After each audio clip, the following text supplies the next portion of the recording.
Stop waiting. No one is coming. Stop waiting for someone to knock on your door and hand you the life you've been dreaming about. That knock is never coming. There's no secret call, no lucky break, no magic shortcut.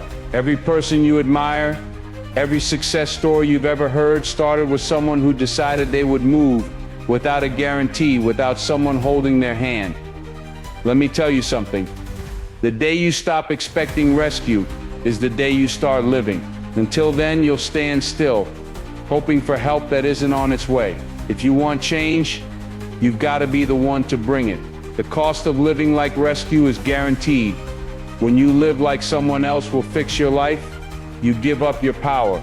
You make your future dependent on someone else's choice, not your own. People wait for the right opportunity, the right mentor, the right relationship. Meanwhile, the years pass and nothing changes. Waiting turns into watching, and watching turns into regret. Think about it. How many days have you wasted believing tomorrow will be different without doing anything today? If you keep living like rescue is guaranteed, you're gambling your future away, and the odds are stacked against you. How much longer will you keep waiting? You say you want more, but are you moving toward it? Or are you sitting there hoping the world notices you? How much longer will you put your life on hold, waiting for a moment that may never come? Every day you delay is another day you can't get back. Time doesn't care about your hesitation. It moves whether you do or not. You can't rewind. You can't replay. You either act now or stay exactly where you are. And if you're not careful, one day you'll realize you've been standing in the same place your whole life. Life is an ocean. Learn to swim or sink. Life isn't a calm, still pond, it's an ocean. Waves will hit. Storms will come. And if you don't know how to move in the water, you'll go under. You can't just float forever hoping a boat will pass by and pull you in. You have to learn to swim. That means getting uncomfortable, moving when it's hard, and learning how to handle the current instead of letting it drag you where it wants. The ocean doesn't care if you're tired, it will keep moving. The question is, will you move with it, or will you sink beneath it? Radical self-responsibility. The only way forward, everything changes the moment you stop pointing fingers and start taking ownership. Your life is your responsibility, not your parents, not your bosses, not your friends. No one else can live it for you. That's not a burden, that's power. Because if you are the problem, you are also the solution. Radical self-responsibility means you stop blaming circumstances and start controlling what you can. You stop saying I can't and start saying how can I. It's the only way forward, because without ownership, you'll always be waiting for permission that no one is going to give. Nobody owes you anything, and that's freedom. It might sting to hear, but nobody owes you a job, a chance, a second try, or even kindness. The world doesn't operate on fairness, it operates on effort. When you accept that nobody owes you anything, you stop waiting for someone to make it easier. You stop resenting what you don't get and start building what you want. That's freedom, because now you're no longer chained to the hope that someone will save you. You understand that it's you, it's always been you, and it will always be you. And once you own that truth, you can finally move. Motivation is like a spark. It can light a fire, but it burns out fast. Some mornings you'll wake up ready to take on the world. Other days you won't want to move. That's where discipline comes in. Discipline doesn't care how you feel. It's the decision to show up anyway. Motivation is a mood, but moods change. Discipline is a decision, and decisions can be made every single day. If you only act when you feel inspired, you'll never get far. But if you train yourself to act regardless of emotion, you'll outlast everyone still waiting to feel ready. The difference between feeling like it and showing up anyway. Anyone can work when they're excited. The real test is whether you'll work when you're not. That's the difference between dreamers and doers. Dreamers stop when the feeling fades. Doers keep moving even in silence, even when no one is watching. Think about the moments you pushed through when you didn't want to. Those are the ones that built you. Every time you show up despite resistance, you prove to yourself that you don't need perfect conditions to make progress. That's where strength is built, on the days you didn't feel like it but acted anyway. Lessons from athletes, soldiers, and everyday fighters. Athletes train on sore muscles. Soldiers march through the night. Single parents work 2 jobs to keep the lights on. None of them can afford to wait for motivation. They move because they must. They understand that repetition creates skill and that skill creates results. The greats in every field have mastered the ability to keep going long after the excitement is gone. Their secret isn't superhuman willpower. It's the habit of showing up no matter what. And if they can do it with far heavier loads, so can you. Discipline is not reserved for the elite. It's built by practice. Too many people waste energy chasing the next inspirational video or speech, thinking it will change their life. Inspiration might give you a push, but it won't carry you through the grind. Only habits can do that. A habit is discipline on autopilot. It doesn't ask how you feel, it just happens. Build habits so strong they carry you through the days you don't want to move. Stop relying on emotional highs and start relying on daily systems that keep you moving forward. The hype fades fast, but habits stay with you for a lifetime. A ship doesn't change direction every time the wind shifts. It holds its course, even through storms. Your life needs that same steady focus. Discipline is your compass. It keeps you pointed toward your goal when distractions and challenges try to pull you off track. Storms will come, unexpected problems, delays, disappointments, but if you stay your course, you'll reach the shore. The people who make it aren't the ones who avoid storms, they're the ones who refuse to drift off course when the waves hit. That's what discipline looks like in action, holding steady when everything around you shakes. Discipline when you're tired. Discipline when you're bored. Discipline when it hurts. Anyone can work when it's easy. Discipline is tested when your energy is gone, when the task feels dull, and when the process gets painful. That's when most people stop, but that's when you have to push harder. Every time you keep going in those moments, you raise your own standard. You train your mind to understand that hard is not a reason to quit. Tired, show up. Bored, keep working. Hurting, push through. The more you do it, the more natural it becomes. One day you'll realize that you no longer depend on motivation because discipline has taken its place. Every breakthrough you've ever wanted is guarded by pain. That's the toll booth between where you are and where you want to be. Most people turn around at the first sign of discomfort. They think pain means stop, but in reality it's a signpost that says you're in the right place, keep going. Pain is the forge that burns away weakness and shapes you into someone stronger. If you avoid it, you also avoid your own transformation. You'll stay the same, wishing for change but unwilling to pay the cost. If you want growth, you must accept the sting, the struggle, the sacrifice. Not because it's pleasant, because it's necessary. Pain is feedback. It means you've left the comfort zone where nothing changes. The soreness after a hard workout, that's proof your body is rebuilding. The mental exhaustion after learning something new, that's your mind stretching. The sting of rejection, that's evidence you're putting yourself out there. Progress never whispers, it groans, sweats, and aches. If you feel nothing, it's because you're not pushing. Pain is the receipt for the effort you've invested. Don't resent it. Recognize it. It's the most honest indicator that you're not standing still. Comfort feels safe, but it's the most dangerous trap you can fall into. When you choose easy now, you're only delaying the pain and multiplying it later. Skip the workout, and you'll pay with health problems down the road. Avoid difficult conversations, and you'll suffer broken trust later. Take the shortcut, and you'll face the long road of regret. The pain you dodge today compounds into something far heavier tomorrow. The wise trade short-term discomfort for long-term strength.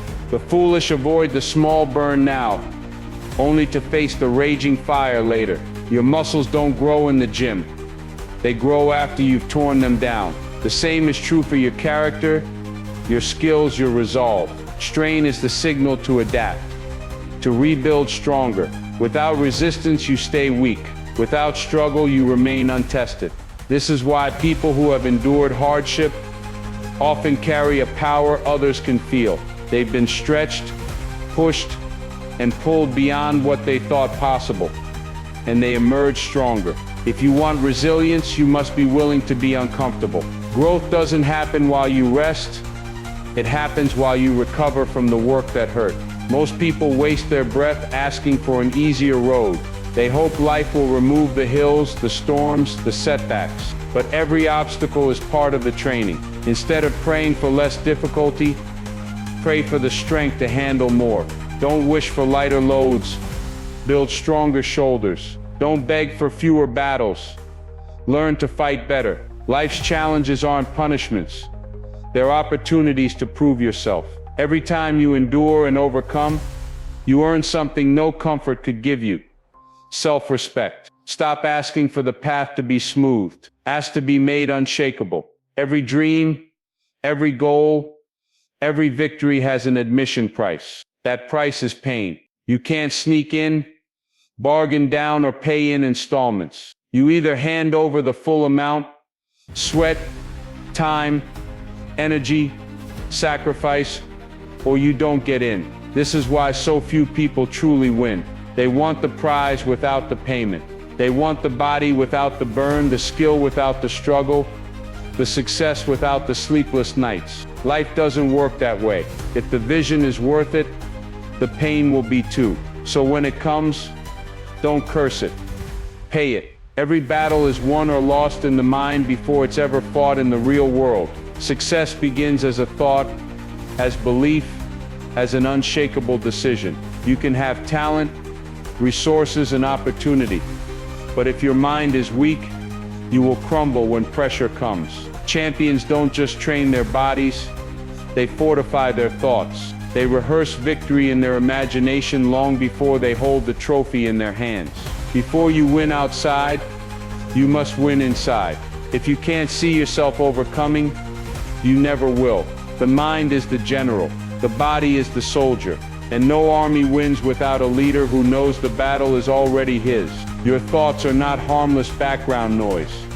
They are commands your life follows. If you constantly tell yourself, I can't, your actions will prove you right. But if you decide I will, your behavior will align. Mastering your thoughts isn't about toxic positivity, it's about mental discipline. It's refusing to let fear and doubt take the driver's seat. You choose what you feed your mind.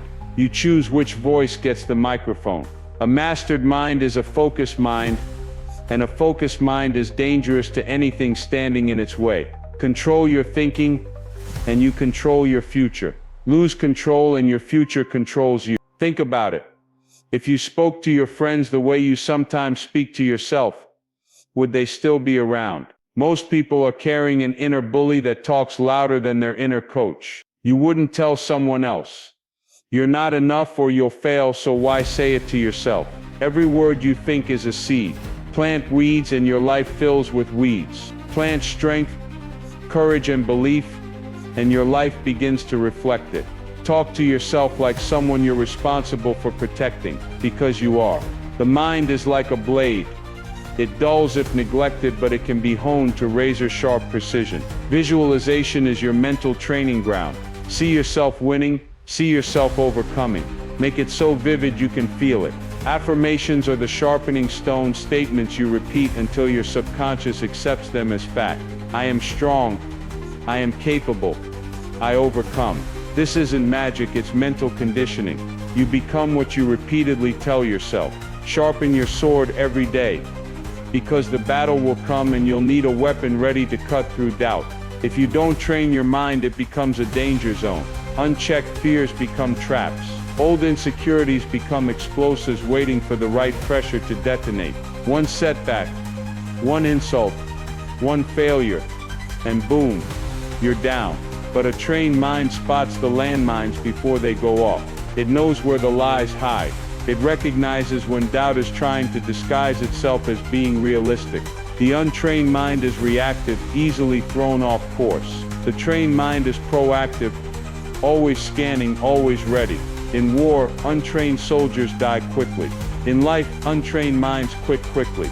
Your mind is the most valuable asset you will ever own. Treat it like it.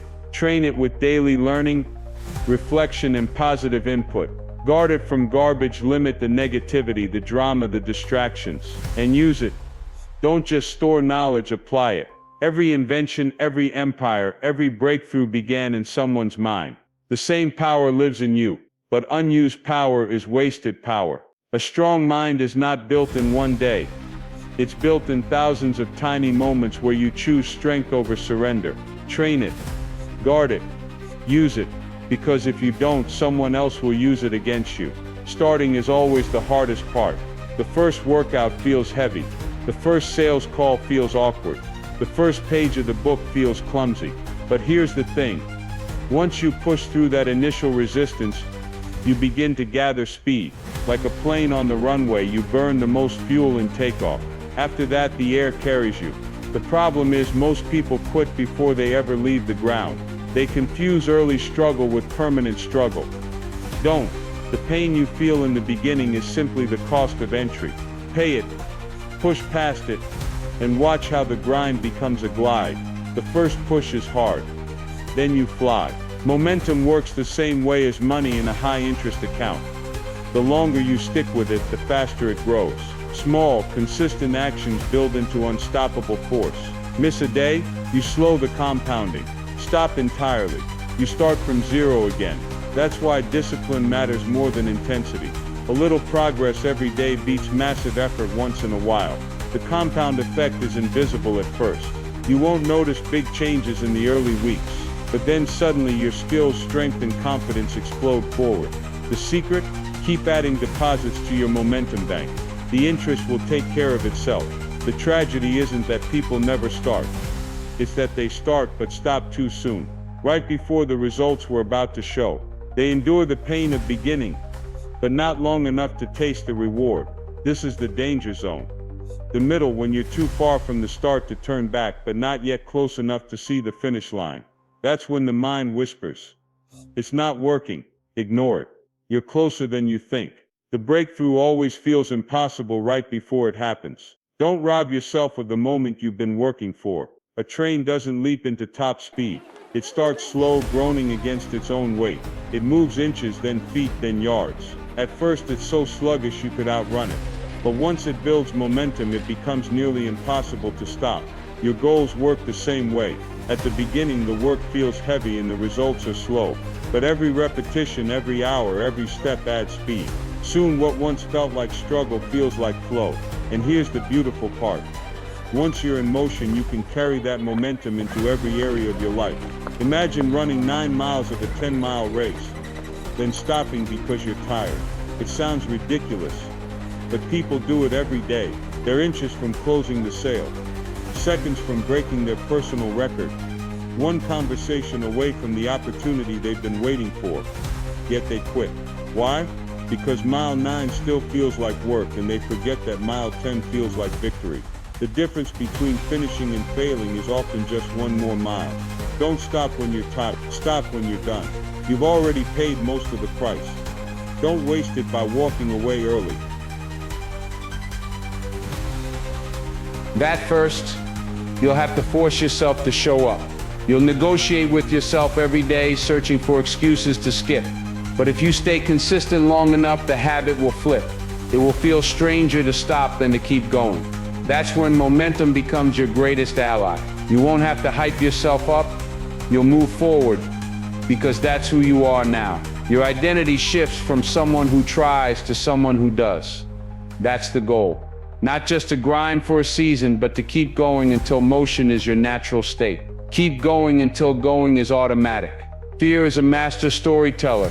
It whispers in your ear, painting worst-case scenarios in vivid colors. It turns shadows into monsters, bumps in the road into brick walls. But here's the truth.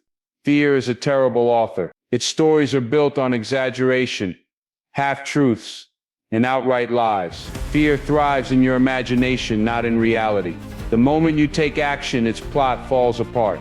The disaster you feared rarely comes true. And even if it does, you find out you're stronger than you thought. You can't stop fear from speaking, but you can stop letting it write your life. Close the book it's writing for you and start telling your own story. Fear has one main job: to keep you safe. But in its overprotective panic, it can keep you small. It takes a tiny risk and magnifies it until it feels impossible to face. It tells you that one mistake will ruin everything, that rejection will destroy you, that failure will be the end. The danger is rarely as big as fear makes it seem. But if you believe the story, you'll freeze. You'll overthink, hesitate, and miss the chance entirely. Fear's exaggerations feel real in the moment, but the only way to shrink them is to move forward anyway. Action cuts fear down to size. From a distance, smoke looks solid, like a wall you can't pass. Fear works the same way. It swirls around in your mind, blocking your vision and making you think there's no way forward. But when you step into it, you realize it's nothing you can't push through. Most of what you fear is just anticipation, not reality. The moment you act, the smoke begins to clear. You see the path. You see that you're still standing. Fear is never as solid as it pretends to be. Walk into it and you'll find it's not a wall, it's just fog. Fear doesn't just keep you from danger, it keeps you from destiny. Every time you let fear dictate your choice, you lose something. A chance to speak up, a moment to connect, an opportunity to grow. Fear will talk you out of the job, the relationship, the dream, before you even try. And here's the painful truth. You'll never know what you missed. The regret of inaction is far heavier than the sting of failure. When fear wins, you lose by default. Don't let that be your story. Let curiosity, courage, and commitment take the lead. Courage isn't the absence of fear. It's moving forward while fear rides shotgun. Waiting for fear to disappear before you act is like waiting for the wind to stop before you sail. Feel the fear, acknowledge it, but don't give it the wheel. The more you face it, the smaller it becomes. Action is the only antidote. Every step you take proves to fear and to yourself that you're in control. You don't have to be fearless to be unstoppable. You just have to keep walking through the discomfort until fear gets bored and lets go. Fear will whisper that you're not ready, not worthy, not capable. It will tell you that failure will crush you, that success will expose you, that change will break you. None of it is true. The only truth is in the doing. Action reveals your strength. Action proves your resilience. Action shows you the reality beyond fear's fiction. You don't silence fear by arguing with it. You silence it by showing up and moving forward. Every bold step you take writes a new story. Fear can only lie if you stand still, move, and the truth will follow. Your environment is either lifting you up or pulling you down. You can't expect to live at your highest potential if you surround yourself with people who refuse to leave the ground. Eagles rise above storms. Chickens scratch in the dirt. If you're constantly surrounded by negativity, gossip, and low expectations, that becomes your normal. But if you place yourself among the driven, the disciplined, and the daring, their mindset becomes contagious. Look around. Who's in your corner? Are they fueling your growth or quietly clipping your wings? You can't soar in the wrong nest. Some people leave you feeling lighter after a conversation. Others drain you dry. Energy givers encourage, challenge, and inspire you. They see your potential and expect you to live up to it. Energy drainers complain, criticize, and make excuses. They feed on drama and fear, keeping you stuck where you are. The truth is, your energy is finite.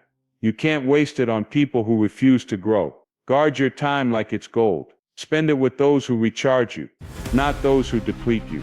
Your circle should leave you sharper, stronger, and ready for more, not questioning your worth. A seed's potential isn't determined by the seed alone. It's determined by the soil it's planted in. You can have all the talent, drive, and vision in the world, but if you're rooted in a toxic environment, your growth will be stunted. Negativity poisons ambition. Gossip suffocates progress. Doubt spreads like weeds. To grow, you need fertile soil, support, accountability, and encouragement. If your surroundings are toxic, you can't simply tough it out. You must transplant yourself into an environment where you can flourish. The soil matters as much as the seed. If you want a better life, start by looking at the 5 people you spend the most time with. Are they moving forward or making excuses? Do they challenge you or comfort you into mediocrity? An honest audit might reveal relationships that have expired. This doesn't mean you stop caring about people. It means you stop letting their choices limit yours. Some people belong in your history, not your future. Free yourself from dead weight, and you'll rise faster than you thought possible. Your future depends on the courage to cut what's holding you down. You naturally absorb the habits, attitudes, and beliefs of those around you. If your circle is disciplined, ambitious, and solution-focused, you'll adopt those qualities. If they're lazy, negative, and complacent, you'll drift into the same patterns. The company you keep is shaping you, whether you're aware of it or not. This is why high performers are deliberate about their connections. They choose to walk with those already walking toward greatness. If you want to become the best version of yourself, align with people already on that path. Your walk determines your destination. A strong circle doesn't just support you, they push you to new levels. They refuse to let you settle. They see the version of you that's bigger than today, and they hold you accountable to becoming it. These are the friends who call you out when you slack, who remind you of your goals when you're distracted, and who celebrate your wins like their own. When you're surrounded by people who push you higher, progress is inevitable. Don't just find those people, be one of those people. Iron sharpens iron. Life will try to bend you, break you, and bury you, but a heart rooted in gratitude is unshakable. Gratitude doesn't deny pain, it transforms it. When you focus on what you still have instead of what you've lost, you become resilient. Disappointment will still visit, but it won't destroy you. Because no matter the circumstance, you can still find something, someone to be thankful for. That thankfulness becomes your anchor in the storm. It reminds you that you are not empty, you are not alone, and you are not finished. The world can strip away possessions, status, or comfort, but it can't take a heart that says, I still have breath, I still have hope, I'm still blessed. Most people live in a constant state of not enough money, not enough time, not enough success. Gratitude flips the script. It opens your eyes to the abundance you already have. The roof over your head, the food on your table, the people in your life. These are riches. When you count your blessings, your perspective changes. You stop measuring life by what's missing and start appreciating what's present. Gratitude doesn't mean you stop striving. It means you stop starving emotionally. You no longer chase joy, you carry it with you. Abundance isn't found in the future, it's hidden in plain sight, waiting for you to notice. Complaining is a habit that blinds you to life's beauty. It magnifies problems until they block your view of the good. A grateful mindset does the opposite. It magnifies the good until problems lose their power. Complainers drain themselves and everyone around them. Grateful people inspire, uplift, and attract more reasons to be thankful. The choice is simple but powerful. Feed your complaints, or feed your gratitude. One makes you a victim, the other makes you a victor. Every day you get to decide which voice you'll amplify. The one that says, why me? Or the one that says, thank you. Life will try to steal your joy with stress, setbacks, and struggles. But gratitude is a shield that blocks the arrows. When you're grateful, even bad days can't fully break you. Gratitude reframes hardships as lessons, failures as stepping stones, and delays as protection from something worse. It's not that grateful people don't face challenges. They do, but they walk through them with an inner light that can't be dimmed. Their joy is not fragile because it's not dependent on perfect circumstances. Gratitude fortifies your spirit so that no matter how fierce the battle, you keep your peace intact. It's easy to be grateful when life is going well. The real test is finding gratitude in the grind. When progress feels slow, when results are invisible, when the work is heavy, that's when gratitude becomes a weapon. Instead of resenting the process, you respect it. Instead of dreading the early mornings and long nights, you thank them for building you. Gratitude shifts the focus from I have to I get to. You get to grow, you get to fight, you get to earn the life you want. The grind may be hard, but it's the forge that shapes greatness. When success finally comes, don't forget gratitude. Achievements without gratitude quickly turn to arrogance and emptiness. Gratitude keeps you grounded. It reminds you that you didn't get here alone, that there were people, opportunities, and unseen blessings along the way. Celebrate your wins, but remember to honor the journey and those who helped you climb. Gratitude in the glory also fuels humility, which protects you from losing what you've gained. The higher you rise, the more tempting it is to believe you did it all yourself. Gratitude keeps your heart soft, your perspective clear, and your success meaningful. When the path turns steep, losers look for the exit. Winners tighten their grip. Anyone can move forward when the sun is shining and the road is smooth. The real test comes when the rain soaks your clothes, the wind cuts your face, and your legs scream for rest. Winners keep going, not because it's easy, but because quitting is not an option in their mind. They know the pain will pass, but the regret of giving up will last. When it gets hard, that's not your cue to stop.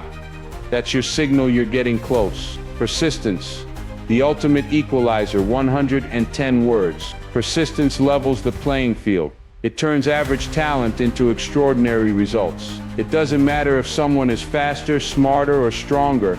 If they stop and you keep going, you'll pass them. Most people quit before they even reach the part of the journey where success becomes possible. Persistence is the habit of showing up again and again, long after the mood or excitement has faded. It's the quiet refusal to surrender when progress feels invisible. The world has seen countless gifted people waste their potential, but it has never seen someone persist without eventually breaking through. No storm in history has been permanent. The winds howl, the rain lashes, the darkness feels endless, but it always passes. When life's storms come, the worst thing you can do is stop in the middle of them. That's where the cold bites deepest. Keep moving, even if each step feels heavy. Even if you can barely see the road. You don't have to sprint. You just have to keep walking until the clouds break and the light returns. The sun is still there even when you can't see it, waiting for the moment you step out of the storm. Success often hides behind just one more step when your body says no, one more rep when your muscles shake, one more try when your last attempt failed. The difference between finishing and falling short is rarely a giant leap. It's that final push that most people never make.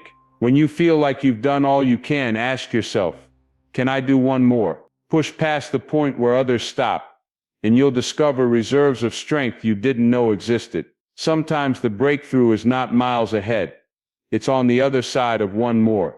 Failure isn't final unless you make it final. Every time you get back up, you're still in the game.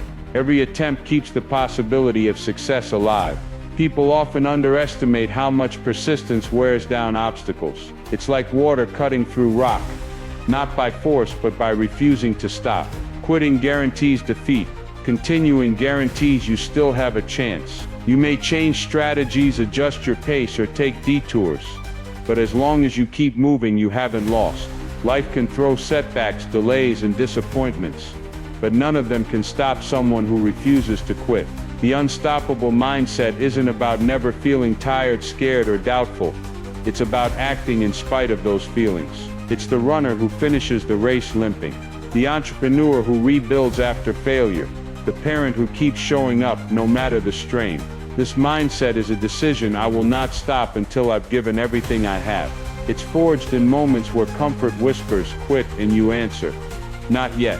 When you adopt this mindset, obstacles shrink. Setbacks turn into stepping stones. Unstoppable isn't about speed. It's about refusing to stand still.